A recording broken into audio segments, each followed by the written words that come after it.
Welcome back to We Need to Talk. This week's episode is brought to you by our friends at Manscaped. Manscaped have just launched in the UK and Europe with the best tools for your below-the-waist grooming needs. This is highly recommended by my good friend and the hairiest bloke I know, despite having no hair on his head, Doogie Critchley. So you can trust me, it must be one hell of a product. Now, Manscaped have just released the new and improved Lawnmower 3.0. That is some name, by the way. It's got a ceramic blade, it's got skin-safe technology, a 90-minute battery, and it's waterproof. So if you're a fan of Football Daily and want to support us, you can get 20% off all Manscaped products and free shipping with the code FOOTBALLDAILY at manscaped.com. That's 20% off using the code FOOTBALLDAILY at manscaped.com. Right, let's crack on with the show because, of course, We Need to Talk looks at football on the internet over the past 7 days. 7 days that see Manchester City beat Manchester United in the Carabao Cup with Fernandinho arriving home to what has to be one of the most wholesome greetings I've seen in football in quite some time.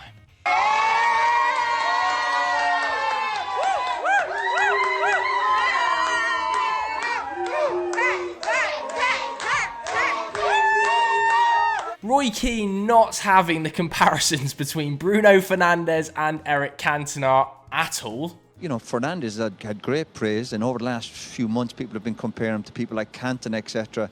But Fernandes didn't really do much tonight.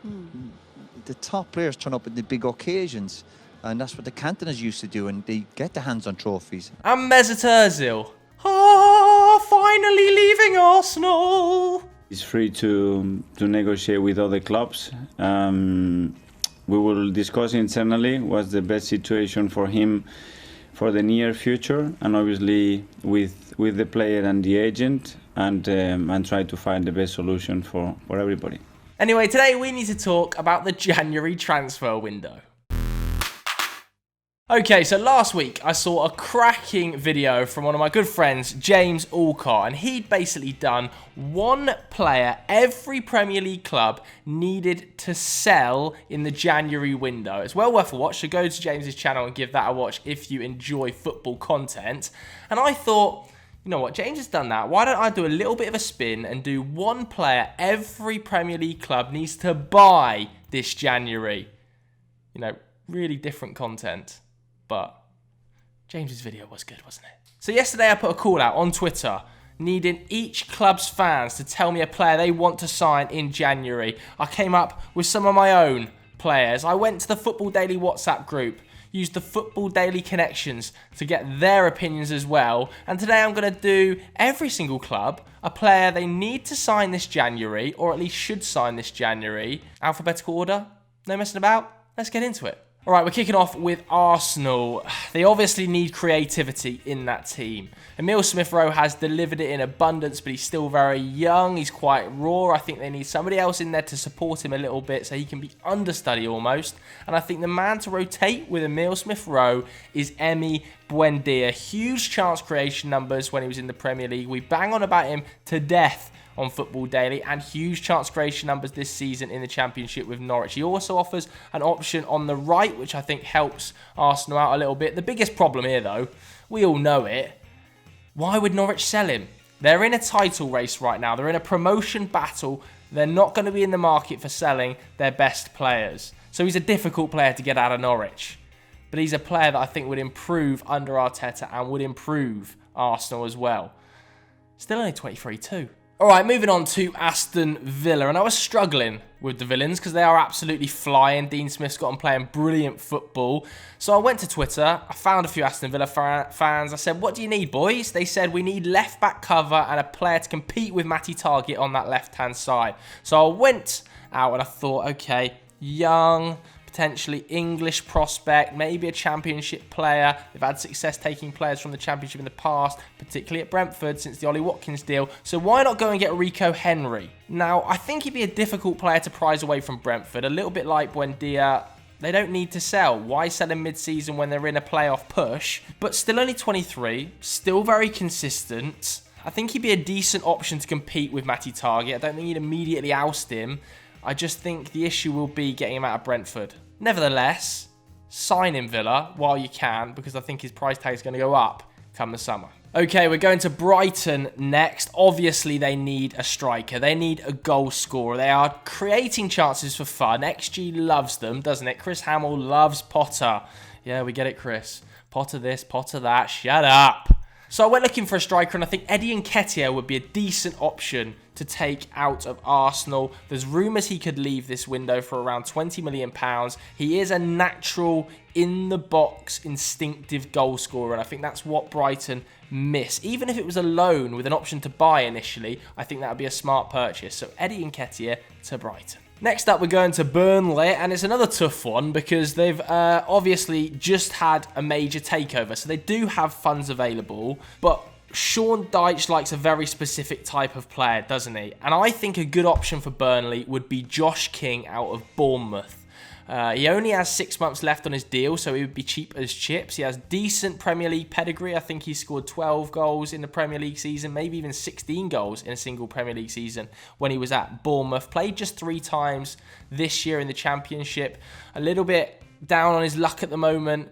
Works hard. I think he'd be the ideal sort of forward player that can cover a multitude of positions for Sean Dyche. So Josh King, guaranteed Premier League goals. Get it done, Burnley. Chelsea, they don't need anyone. The squad is scarily deep. I literally had no ideas for Chelsea. Maybe a defensive midfielder, and I think in the summer they're going to go for Declan Rice really hard, so why not just do it 6 months earlier? Again, West Ham won't sell him. This move's not going to happen, but I just couldn't think of anyone else. Okay, Crystal Palace, I actually think need a central midfielder more than a striker. Obviously, loads of people will say, Benteke's not doing the business, Batshuayi, Ayew, none of them are scoring goals, but Zaha has found quite a promising home through the middle. So I think central midfield talent is quite key for Palace, and I think they should just go back in for Ozan Tufan, the Fenerbahce box-to-box midfielder who can play deep, he can play slightly more advanced. I think he's going to be available because of that Mesut Ozil move to Fenerbahce. And let's face it, he was all but done to Palace, I think a couple of seasons ago when that move collapsed because Sakho got injured. He was on the plane, so get him back on the plane.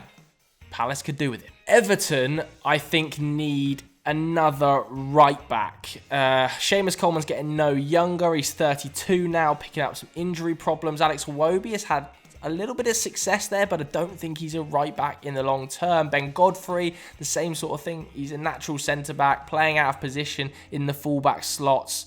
So I would dip back into Norwich. They had success with Godfrey, and I think they'd have success with Max Aarons. The same problem arises, though, with Buendia, that Norwich aren't going to want to sell him. It's mid-season in a promotion campaign. Keep hold of your best assets. But Everton are cash-rich. And Max Aarons would be a great option in that right-back slot.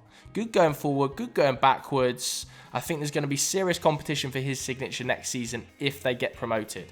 So I'll go for him in January. Max Aarons. Moving on to Fulham. And I'll be honest with you, I wasn't too sure what Fulham needed. So I was straight on the blower to Henry Hill, the poshest man at Football Daily, and of course, our only resident Fulham fan. And in his words, I'll read it out here, Divock Origi. We need a half-decent striker as Mitrovic is struggling. We've been linked with Dwight Gale, but surely there's someone more exciting available. And I agree. Divock Origi is definitely more exciting, but I don't think there's a chance Fulham get him. I think Inter Milan are currently leading the race. If they could get him done, though, it would be some pickup, wouldn't it? And do you know what? Just because I want some positivity for Henry, I'll say Divock Origi. There you go, mate. Moving up the table a little bit, we're going to Leeds now. And Leeds fans on Twitter told me they want more central defensive cover. I don't think they're quite deep enough there yet. And I believe personally, there's options at Chelsea ready to be taken. They've got bloated centre-back options, the Blues. And the man I've got is Fikayo Tomori to Leeds. I think this will be a great option for both the player and the club. Premier League experience, decent on the ball, highly athletic, very fit, which is key in this Bielsa system. I just think he'd be perfect. And I don't see why they wouldn't take him on loan. If they can get an option to buy, even better. Fikayo Tomori to Leeds makes almost too much sense. Okay, we're going to Leicester now, and I found Leicester pretty tough too. Quite a lot of their fans said they needed fullback cover, but I think James Justin stepped up brilliantly. Castagna covers both positions. Ricardo Pereira is back in training, and I just thought fullback's a bit boring. Let's try and find a striker because Jamie Vardy needs support. No offence to Iheanacho, but with the sort of protracted season, Vardy's legs might start to run out a little bit come March. I think the man to get is Odsonne Edouard out of Celtic. Chris Hamill, again, for the second time this episode, is going to be extremely wound up with me. But yeah, is there a better time to sign him? Celtic are out of the title race. They're not going to win 10 on the bounce. They're out of Europe. I just think this is an obvious pick. Rodgers has worked with him before. Very good record under him. I think he's got 7 in 12 starts this season. He's still only 22. Very highly thought of. Odsonne Edouard to Celtic. Again, maybe it makes too much sense. Liverpool then obviously need a centre-back, but, Jurgen Klopp was speaking to the media earlier this week. He said that he can't see them doing any business in the January window, which I find a little bit puzzling. I definitely don't think they'll be able to get the likes of Konate or Upamecano that they're linked with amongst the fan base. So I'm going with Botman at Lille, heavily linked with the club this window. I did see James Pearce say it's unlikely this deal will get done, but I remember him saying Thiago was unlikely until about 2 days before that move happened. He's obviously having a great season in Liga, and I think he's leading the league in almost every defensive statistic in terms of duels, aerial, ground, success rate. They need someone, and I think Botman would be a decent, cheap option. Either way, though, I can't see them not signing a centre-back despite what Klopp said. Manchester City, now, like Chelsea, they don't need anyone. Obviously, the most glaring hole is the left-back slot, but Angelino is only on loan at Leipzig, and he is one of the best left-backs in Europe this season, if not the best. Absolutely flying in that wing-back role under Nagelsmann. I'm going to say this because I couldn't find whether or not it exists on the internet. But can they not just bring him back?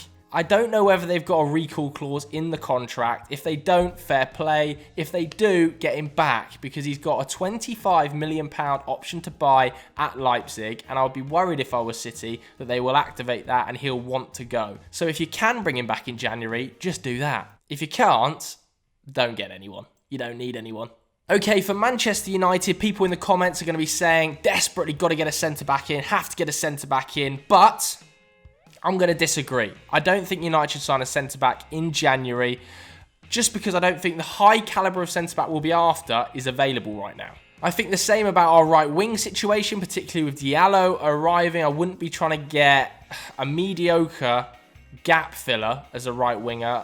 I'd wait until the summer to go for our top priority targets. Probably say the same about a striker. So I'm just going to say Moise Caicedo. I think he'd be a decent option to get in now. Box-to-box midfielder. Huge pedigree in South America. Already rated very, very highly on the continent. I think he'd be a very cheap option to bring in and squad fill for us. At very worst, we could loan him out, couldn't we? I saw the reports this week saying he wants to take sort of a stepping stone before Man United, but just get him in and then loan him to that stepping stone. That's what I'd like to see us do. For Newcastle, there's about 25 areas of improvement they need. Obviously, glaring creativity issues, but I think when Alan Saint-Maximin comes back from COVID, that'll fix it to a degree. So I've gone for the fullback slot. I think there's definite upgrades to be had there, and I think Brandon Williams out of Manchester United would be a really sensible signing for the two. Offers cover at left back and offers cover at right back. I think he's an immediate upgrade on Yedlin and Manquillo, and if you can get him on a 6-month loan, it's an improvement. So why not? For Sheffield United, I've gone for another Manchester United player. I think Jesse Lingard is a player they should really be looking to bring in this January. He's going to be keen to get out of the club. He's getting absolutely no game time at Manchester United. I don't think it'll be a permanent deal in January, but a loan move to get some game time could well give him the opportunity to be sold to a better club next summer.